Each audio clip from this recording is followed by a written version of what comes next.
Varicose veins కి సరైన చికిత్స కోసం సంప్రదించండి ఎవిస్ హాస్పిటల్. మీరు ఫస్ట్ లో అంటే మీరు అనుకొని రాలేదు, ఉమ్, మళ్ళీ అనుకున్న అంటే నాకు కావాలి నేను చెయ్యాలి అనుకోలేదు ఎప్పుడు లేదు. కూడా. ఉహు, ఫస్ట్ ఇన్నింగ్స్ అయినా దేవుడు అదే. అలానే ఇచ్చాడు అదే. మీకు, సెకండ్ ఇన్నింగ్స్ కూడా అలానే అది ఇచ్చాడు. అలాగే ఆ కష్టమే లేదు. బట్ ఎంజీఆర్ గారు అప్పటికే పెద్ద హీరో, అంతమంది టాప్ హీరోయిన్స్ ఉండగా ఎంజీఆర్ అంటే నళిని అసలు పేరు ఎంజిఆర్ గారు లత అని మార్చారు. లతాని మార్చారు. మిగతా హీరోయిన్స్ ఎలా మాట్లాడుకునే వాళ్ళు దీన్ని? ఎందుకు అంత కొత్త అమ్మాయికి ఇంత ఇంపార్టెన్స్ ఇస్తున్నారు? ఏమో నటన ఆయనకి అంటే ఏంటో తెలిసిందేమో తెలియదు, ఉంటా- మనకన్నా అందం అది ఉందా? నేను చెప్పలేను, వాళ్ళు ఏమనుకుంటారంటే ఓకే నైట్ సేదట్. ఆ, మంజుల నేను చంద్రకళ చాలా ఫ్రెండ్స్ గానే ఉన్నాం లాస్ట్ వరకు. ఓకే చంద్రకళ, మంజుల, నేను లుగలం సుట్టిమాలిమన్ ముగ్గురు చేసాము. Hmm. ఆ తర్వాత కూడా చాలా ఫ్రెండ్స్, మా లోపల ఏది కాంపిటీషన్ జెలసీ ఏది లేదు. Hmm. చాలా ఫ్రెండ్స్ గానే ఉన్నాం లాస్ట్ వరకు. చెప్పాలంటే అప్పట్లో హీరోయిన్స్ అంతా చాలా అందంగా ఉండేవాళ్ళు. అవును. వాళ్ళు చీర కట్టుకునే విధానం, వాళ్ళ అవును. జ్యువెలరీ వాడే విధానం, వాళ్ళ హెయిర్ డ్రెస్ అసలు చెప్పలేం. ఒక్కరికొక్కళ్ళు స్టాండ్ అయ్యారు కదండి. కొంచెం హీరోయిన్ వస్తే ఒక 10 years స్టాండ్ అయ్యారు. ఇప్పుడు వచ్చే హీరోయిన్స్ వస్తున్నారు పోతున్నారు, Hmm. చాలా మంది వస్తున్నారు. ప్లస్ అప్పుడు సినిమాలు కూడా తక్కువనే, ఇయర్లీ ఒక 30-40 పిక్చర్స్ వచ్చేది అప్పుడే. Hmm. అంతే. ఇప్పుడు 300-400 ఓటీటీ అది ఇది Hmm. ఏమో అంతే కదా. అవును. అది చూస్తున్నా. అందుకని సినిమా 200 days 250 days అంతా పోయింది మా సినిమాలంతా. ఓకే. ఇప్పుడు అదంతా లేదు కదా. సో మీ ఫస్ట్ పిక్చర్ ఎంజీఆర్ గారితోనే, మీ లాస్ట్ పిక్చర్ కూడా ఎంజీఆర్ గారితోనే. ఎంజిఆర్ గారు సీఎం అవుతారు, నేను చేశాను కదా చాలా పిక్చర్స్. అంటే ఆయన సీఎం గా ఉన్న వరకు. నా first hero MGR and last heroine నేను. MGR my first hero, okay. His last heroine, I was his last heroine. అది లాస్ట్. మదరి మీట సుందర పాండ్యన్ ఆయన డైరెక్ట్ చేశారు ఆ పిక్చర్ కూడా. జైపూర్ అది తీసాము, అదే ఆయన లాస్ట్ పిక్చర్. అందులో నేనే హీరోయిన్. సో లతా అని పెట్టారు, బాగుంది. ఈ ఎంజీఆర్ అనే ట్యాగ్ లైన్ వచ్చిన తర్వాత మీ మీద విమర్శలు వచ్చాయి, మిమ్మల్ని చూసి భయపడే వాళ్ళు కూడా ఎక్కువైపోయారు. అవునండి. ఎంజిఆర్ లత అని ఇప్పుడు వరకు చెప్తారు నన్ను. ఎంజిఆర్ లత ఇప్పుడు టెంపుల్ కడతాను నన్ను కూడా ఇలా ఫోటో అమ్మా தலைவரோட பார்த்ததுமா அப்படி பார்த்தோமா உங்களோட ఫోటో எடுத்துக்கிறோమా చెప్పి ఆయనతో చూసిందమ్మా, ఆయన చూడలేదు, మేము మిమ్మల్ని చూస్తున్నాము, మీతో ఫోటో తీసుకుంటాను వస్తారు.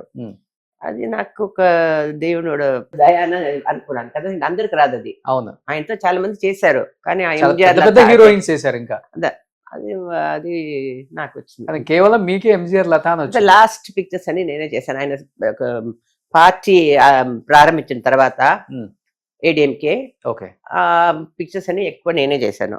ప్లస్ ఆయన పార్టీ అప్పుడు ఆయన చెప్పారు, చేసిన చాలు నువ్వు పాలిటిక్స్ వచ్చే అని. ఆయన మీరంతా సాధించారు, నేను ఇంకా చెయ్యాలని ఉందండి, నేను ఇప్పుడే అమ్మ వద్దన్నారు, పాలిటిక్స్ అంతా వద్దు నీకు, సినిమా అన్నావు, సినిమా చేసావు, అట్లీస్ట్ ఇంకా అంటే పాలిటిక్స్ వద్దని అంటే. కానీ ఏడిఎంకేకి 30 లక్షలు ఆ టైంలో 77 లో మీరు డాన్స్ చేసి, శాకుంతలం అనే డాన్స్ డ్రామా అది చేసి 30 lakhs ఆయనకి ఇచ్చాను పార్టీకి డొనేషన్.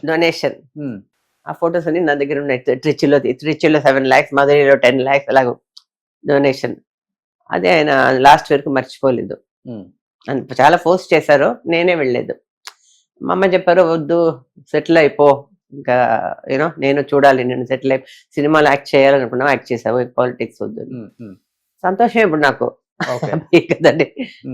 మేబీ ఇన్ కేస్ ఆయన పిలిచినట్టు అప్పుడు పార్టీలోకి వచ్చుంటే మీరు మేబీ జయలలిత గారి ప్లేస్ లో మీరు ఉండేవాళ్ళేమో. అదంతే. ఓకే. తమిళనాడు ముఖ్యమంత్రి ఎంజీఆర్ లత. నేను హ్యాపీగానే ఉన్నాను, నేను ఏం మిస్ చేయలేదు ఇప్పుడు కూడా. ఓకే. ఐఎమ్ నాట్ మిస్సింగ్, అదే హ్యాపీగానే ఉన్నాను. బట్ ఆమె కూడా ఆయనతో పాటు చేసిన హీరోయినే కదా. అవునండి. ఆమెకు లక్ వచ్చింది అంతే. అవును, my bold lady and she is also very bold lady, very iron lady. అది ఆవిడ సాధించిందిలేండి, వచ్చి ఆ పార్టీ నిలబెట్టి లాస్ట్ వరకు చేసింది. ఓకే. బట్ మీ ఇద్దరి మధ్య ఫ్రెండ్షిప్ ఎలా ఉండేది? ఎందుకంటే అప్పటి వరకు కూడా ఎంజీఆర్ గారు జయలలిత గారు అంటే చాలా రూమర్స్ వినేవాళ్ళం, కానీ వాళ్ళిద్దరు లవర్స్. మేమేమి కలిసి యాక్ట్ చేయలేదు కదా అస్సలకి. కలిసి యాక్ట్ చేయలేదు. రీజన్ ఏముందా? అప్పుడు ఆవిడ లేదు ఇండస్ట్రీలో, ఎంజీఆర్ గారితో యాక్ట్ చేయలేదు. ఓకే. నాతో బాగా మాట్లాడేది ఆవిడ. ఇప్పుడు సినిమాలో లేనప్పుడు డాలీని ఒక ఆవిడ ఇంట్లోనే ఉండేది, పార్సీ లేడీ, బ్యూటీషియన్. నాకు వచ్చేది. అప్పుడు నాతో బాగానే మాట్లాడేది. ఫోటోలో ఒక ఫంక్షన్ లో అవును అదే నాతో బాగానే మాట్లాడేది. ఆయన ఆవిడ సీఎం అయిన తర్వాత నేను వెళ్ళి కలవలేదు. సీఎం అంటే ఫుల్ అది ఉంటుందని ఒక ఫంక్షన్ లో చూసి అడిగారు జయలలిత గారు, ఎందుకు రానంటున్నావు, వై డోంట్ యూ కమ్ అన్నాను. నేను వెళ్ళలేదు. ఆ తర్వాత ఆవిడ సిక్ అయిపోయారు. అప్పుడు అపోలోకి వెళ్ళాను చూడడానికి. ఓకే, బట్ అన్ని ఇయర్స్ లో ఎప్పుడు మీరు జయలలిత గారిని చూడలేదు అసలుకి? సీఎం అయిన తర్వాత చూడలేదు అసలుకి. 90s 2000 లో కూడా ఏం లేదు. లేదు. ఎందుకు పర్సనల్ రైవల్ ఏమైనా ఉందా? నేను పర్సనల్ ఏం లేదు. నేను ఫారెన్ లో ఉండేదాన్ని. ఓకే. సో ఇక్కడ అది ఇది నాకు బిజీగా, చిల్డ్రన్ అది ఇది నాకు బిజీగా ఉండేదాన్ని. నేను అది చూడలేదు. రియల్ లైఫ్ లో అసలు ఎలా ఉంటారు? అంటే మీరు ఆఫ్ స్క్రీన్ ఎక్కువ చూసారు కాబట్టి జయలలిత గారిని. బాగుంటారండి. She a very intelligent lady. బాగా మాట్లాడతారు. సినిమా క్రికెట్ మ్యాచ్ చూడడానికి వెళ్తాం అప్పుడంతా ఎంజీసీలో. నేను జయలలిత గారు కార్లో కూర్చొని ఆవిడ తీసుకొచ్చేది ఫుడ్, నేను వెళ్తాను. కార్లో కూర్చొని ఫుడ్ లంచ్ తీసుకొని మళ్ళీ పోయి క్రికెట్ మ్యాచ్ చూస్తూ